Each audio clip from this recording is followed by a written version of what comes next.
Hello बच्चों, चलिए प्रश्न को देखते हैं। प्रश्न है, सभी खनिज अयस्क होते हैं परंतु सभी अयस्क खनिज नहीं होते। तो बच्चों यहाँ पर बात करें प्रश्न की मुख्य अवधारणा की। मुख्य अवधारणा तो देखिए हमारे पास में जो खनिज होते हैं, खनिज क्या होते हैं पहले यहाँ पर ये देखें। तो बच्चों भूपर पट्टी में पाए जाने वाले जो धातु के यौगिक है वे खनिज कहलाते हैं।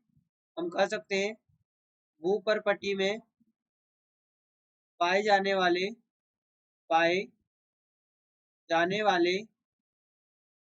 धातु के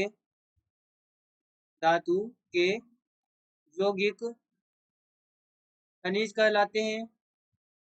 खनिज कहलाते हैं। वहीं पर बच्चों जो अयस्क होते हैं, अयस्क ये ऐसे खनिज होते हैं, ऐसे खनिज जिनके द्वारा व्यापारिक स्तर पर धातु का उत्पादन किया जाता है। ऐसे खनिज जिनके द्वारा व्यापारिक स्तर पर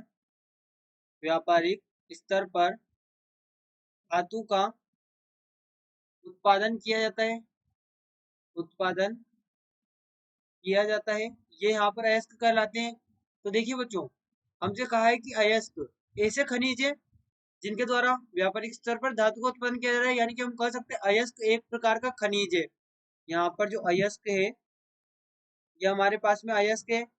अब ये जो पूरा अयस्क है ये एक प्रकार का खनिज है, ये यहाँ पर एक प्रकार का खनिज है। अब बच्चों सभी खनिज तो अयस्क हो नहीं सकते ना, क्योंकि यहाँ पर ये जो हमारे पास में पूरा हिस्सा खनिज का है मान लीजिए। अब इसमें ये पूरा हिस्सा तो खनिज का है, ये पूरा हिस्सा खनिज का है। लेकिन यदि अगर हम अयस्क की बात करें तो अयस्क का तो केवल इतना सा ही हिस्सा है, अयस्क का तो केवल इतना ही हिस्सा है खनिज में से। कुछ खनिज अयस्क है और कुछ खनिज नहीं है। तो यहाँ पर हम कह सकते हैं सभी खनिज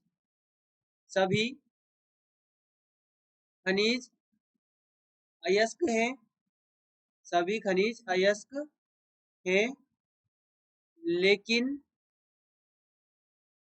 यहाँ पर सभी अयस्क खनिज हैं, सभी अयस्क खनिज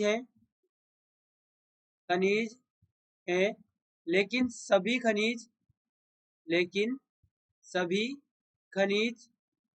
अयस्क नहीं है, सभी खनिज अयस्क नहीं है। तो बच्चों यहाँ से हम देखें तो यहाँ पर ये सभी खनिज अयस्क नहीं है, केवल कुछ ही खनिज है जो अयस्क के रूप में होते हैं। तो यहाँ पर हमें जो स्टेटमेंट दिया गया है सभी खनिज अयस्क है, तो बच्चों यहाँ पर हम कहेंगे ये गलत है।